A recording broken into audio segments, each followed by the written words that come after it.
அடுப்பில் கடாயை வச்சு அரை ஸ்பூன் வெந்தயத்தை போட்டு அதை நல்லா பொரிஞ்ச உடனே அதை எடுத்து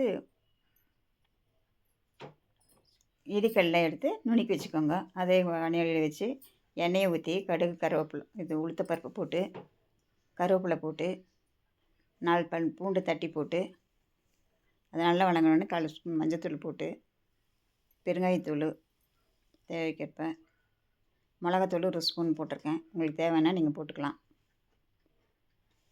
ஒரு மாங்காயை அரைஞ்சதை எடுத்து அதிலே போட்டு நல்லா வணக்கி விடணும்.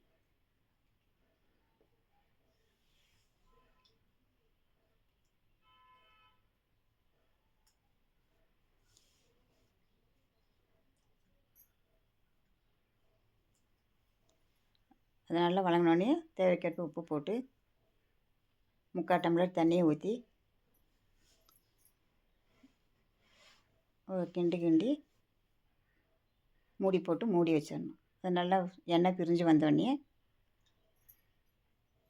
நுணுக்கின வெந்தயம் 1 ஸ்பூன் சர்க்கரை, எந்த சர்க்கரையாக இருந்தாலும் போட்டுக்கலாம். போட்டு நல்லா எண்ணெய் பிரிஞ்சு வர்ற வரலும் போட்டு எடுத்தால் மாங்காய் பச்சடி ரெடி.